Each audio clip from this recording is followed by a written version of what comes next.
Good morning, class. Welcome to this session of Strategic Financial Management. In our earlier sessions, we were discussing in our offline classes regarding dividend decision. In dividend decision, uh, we were studying regarding the relevance model of dividend decision. Now, speaking about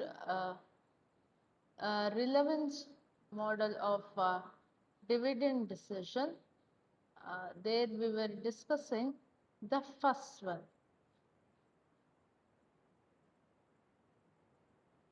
that is Walter's model of dividend decision. Now, Walter's model of dividend decision is a relevance theory, wherein it tells us that dividend decisions are important for the organization. That is, the way in which the company decides how much should be paid out of the company as dividend and how much should remain in the organization as a retained capital will definitely have effect on the market value of the firms and thereby the total market value of the organization, and hence it becomes important for us to know how much that we'll have to retain, how much has to be paid for the shareholders. And in that we had seen three of the problems, and there is two of that which was remaining. Now, in that, the first problem illustration was that uh, this particular illustration 2 and illustration 3 were remaining to be discussed. Now, speaking about the illustration second, the question we shall go through first. It tells that XY Limited earns rupees 10 per share. Now, XY Limited has capitalization rate and also the return on investment at 10% and 12% respectively. Determine the optimum dividend payout ratio and the price of the share at the payout ratio. Now, according to this question, it tells that the earning per share is rupees 10. The capitalization rate or KE is 10% and a return on investment, that is expected or R, stands at 12% respective. And here, now speaking about relevance model, here the optimum dividend ratio is one where the payout is 0 and retention is 100. Therefore, according to this problem, even if they have not given information regarding D or the value of the D, we are considering it to be 0. And according to the problem, that has been considered because the return on investment is greater than that of cost of capital or capitalization rate. And therefore, the formula is P is equal to D plus R divided by KE, E minus D, the whole thing divided by capitalization rate.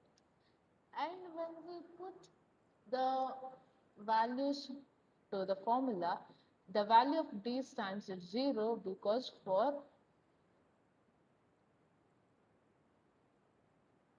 growth firm, the D should always, the uh, retention ratio should always be 100, I mean dividend payout ratio should be 0. So D is 0, R has been given in the percent 12%, 12 by 100 is 0.12. Cost of capital or capitalization rate has also been given, which stands at 10%, 10 divided by 100 is 0.10. Earnings per share, they have specifically mentioned where they are telling it is 10 per share. So it is 10, and again D stands at 0. So the price of the share is right now rupees 120. Now the optimality of this above payout ratio can be proved if we take the payout ratios to be standing at 25%, 50%, 75% and 100%. This we are considering so that we can understand that for a growth firm, the payout ratio should always be 0. Now, whatever it pays above 0% or whatever it pays out as dividend, maybe even 1 rupee per share or 10 paisa per share, it will always result in the market price of the shares to be decreased.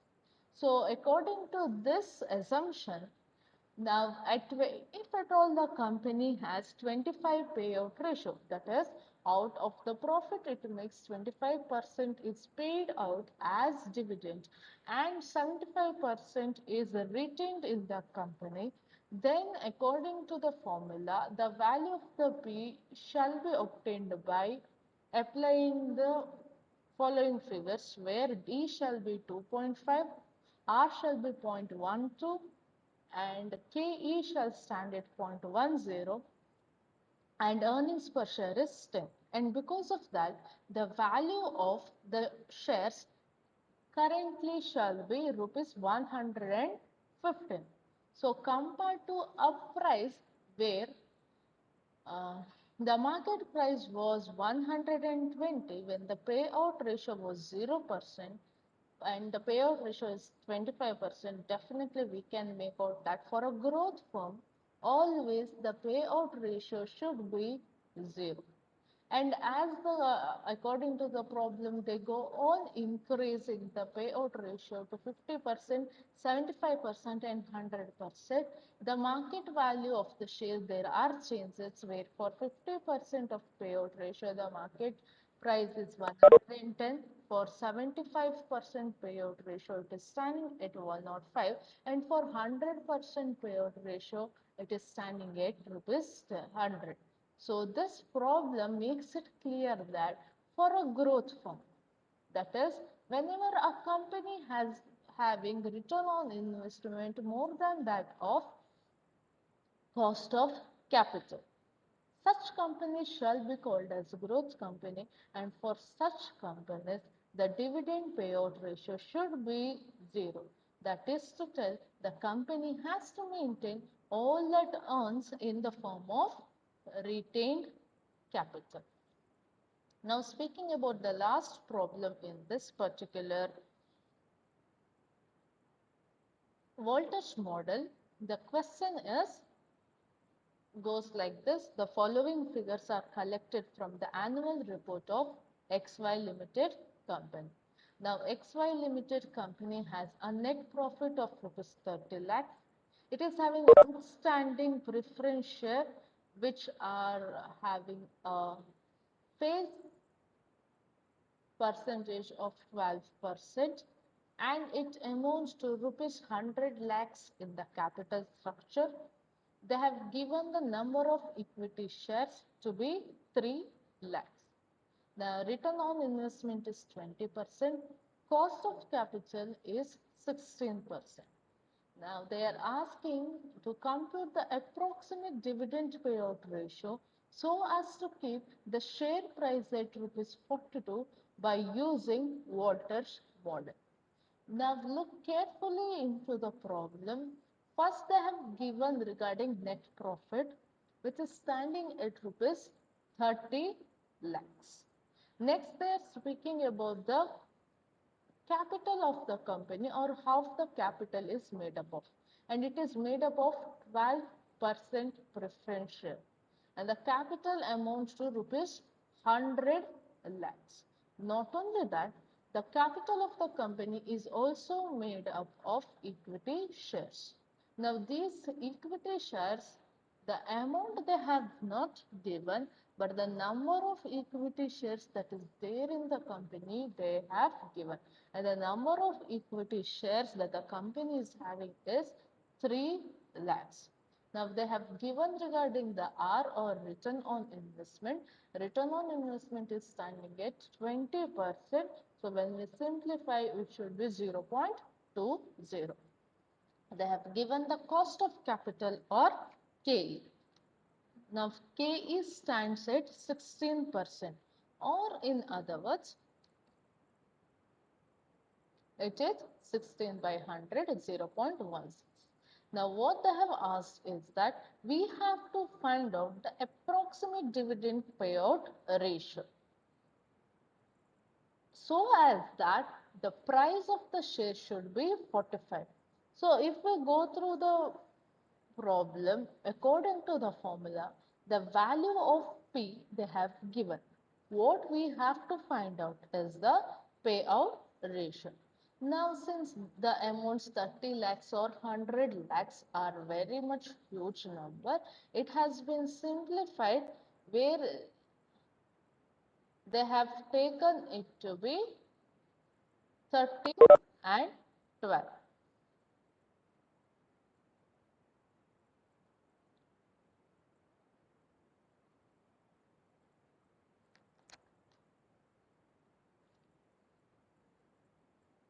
Now, when they have simplified, the net profit is 30 lakhs. From the amount of 30 lakhs, the first thing that is to be given is the dividend that the preference share attracts. Now, the dividend that the preference share attracts is 12%. So, out of 100 lakhs, if 12% is to be given, it shall be coming down to 12 lakhs. So, from net profit, they have divided the preferred dividend, and whatever remains shall be for earnings for equity shareholders.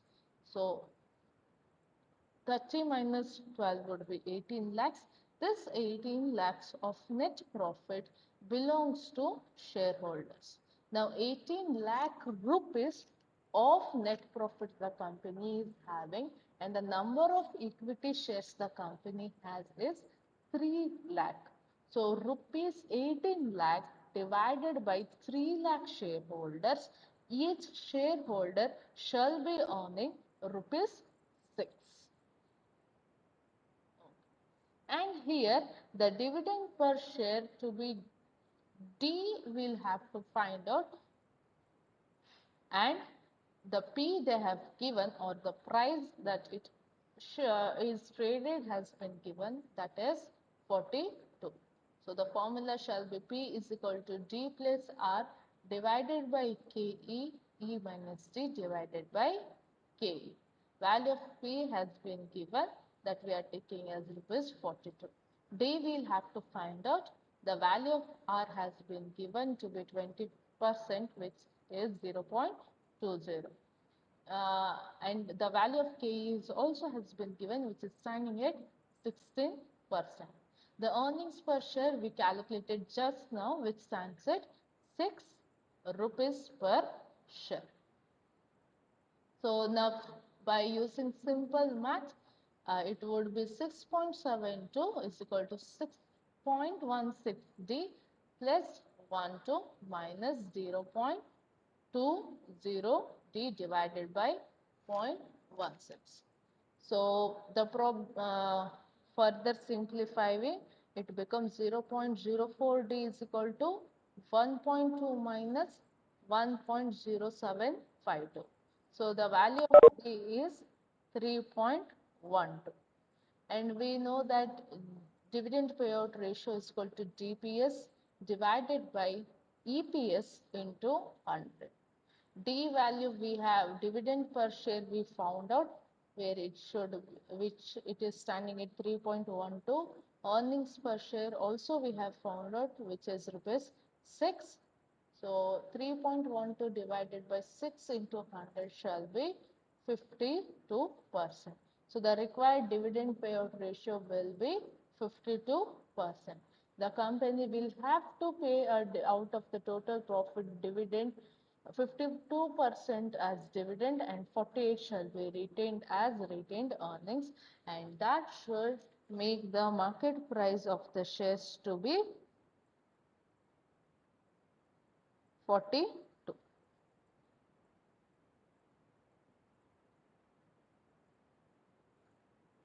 Now take a moment, try to understand it.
Now the next one in this particular chapter is one more relevance theory, which is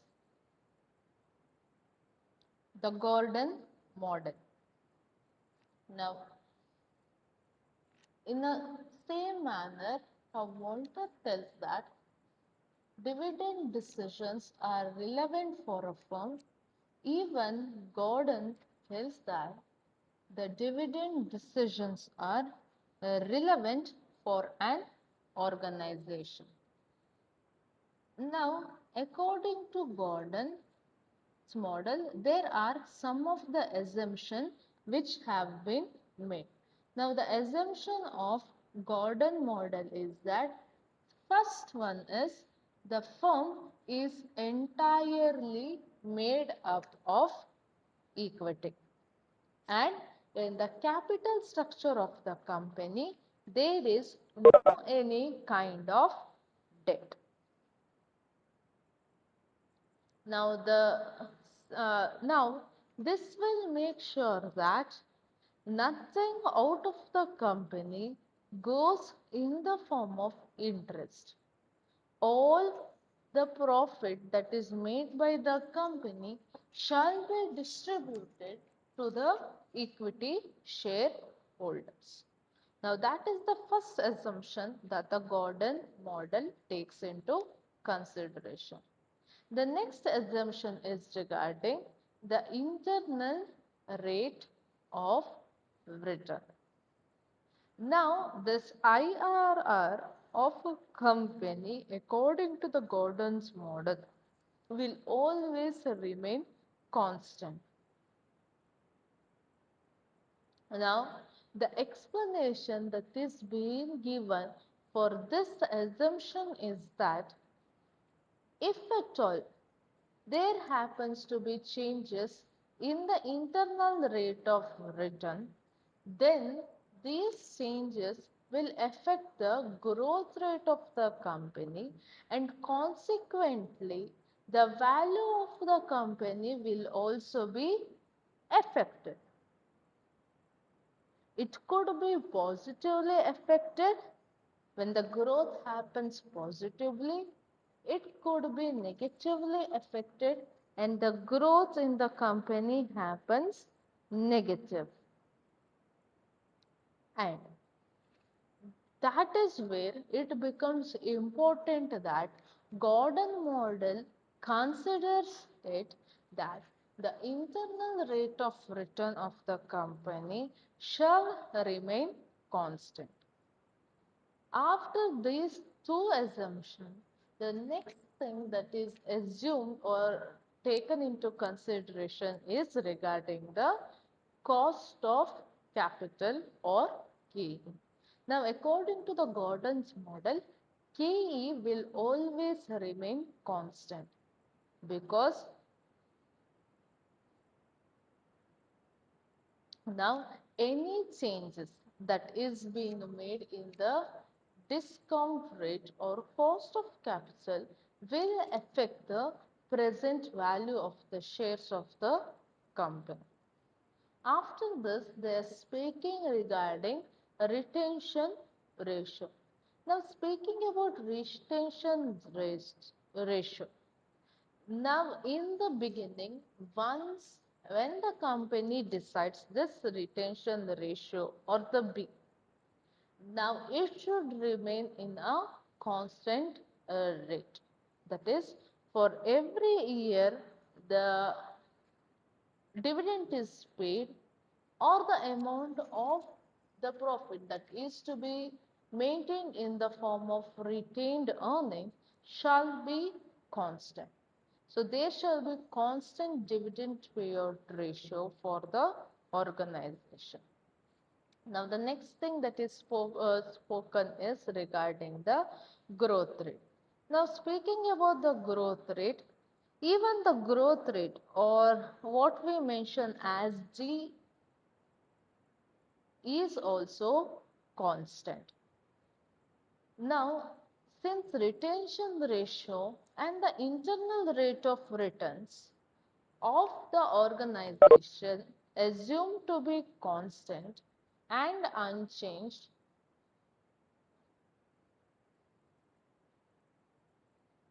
now the growth will also remain unchanged.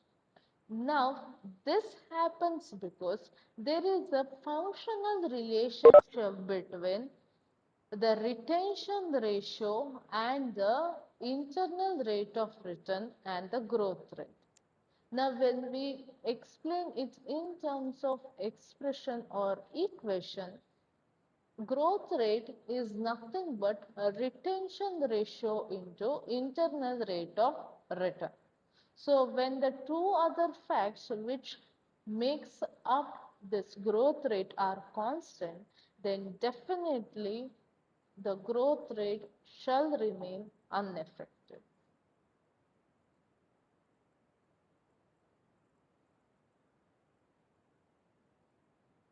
Now, the one more assumption this particular model makes is regarding the cost of capital and the growth. It tells that the cost of capital is more than that of G. Now, this assumption is necessary and it is always, and this is because it is based on the principle of series of geometrical progression, or we have what is called as you might have learned the number series in mathematics. Now, based on this and the geometric progression of number of years, they have assumed that KE is going to remain, KE shall always be more than that of G. And the last assumption that it makes is that all the investment proposal of the firm are to be financed through retained earnings only. So the two main things here are all the elements definitely shall be constant, and along with that the first assumption is that there shall be only equity in the capital structure and the company does not use any kind of debt. And the second thing that it assumes is that now whatever the company has to finance, it shall be financed through retained earnings only.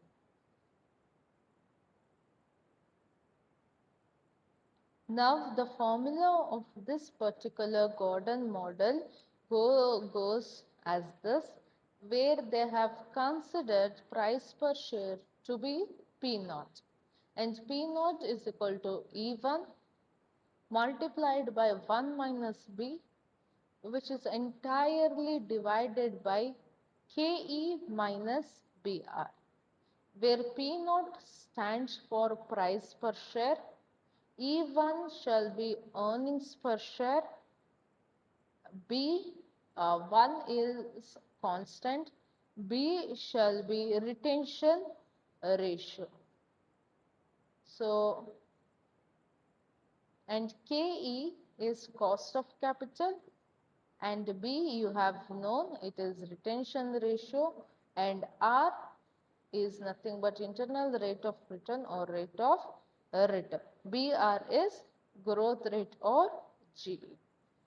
Now the meeting might end in another 2 minutes. The meeting gets end, I will send you one more link. As soon as the link shall be sent in the WhatsApp group, please rejoin to it. Now speaking about this, if B speaks of retention ratio, then one thing that we'll have to note here is 1 minus B shall always mean payout ratio. So that is as simple. If B, the entire thing is, retaining, then from out of the whole thing, when you deduct it from the constant one, the value what we get shall be the payout ratio. Now moving further, they have given these three things where on the basis of internal rate of return or R and cost of capital KE, we can assume the optimum dividend payout ratio for each of the three types of company. That is, one shall be a growth company, one shall be a constant company, and one shall be a declining company. Now, when we consider rate of returns and KE, whenever the rate of return is more than that of KE, the optimum dividend payout ratio, it again shall be standing at 0. Now, whenever the internal rate of return is constant that of KE, then there shall be no any optimum payout ratio. That is to tell, whatever the company decides to pay in the form of dividend, whatever it decides to keep in the form of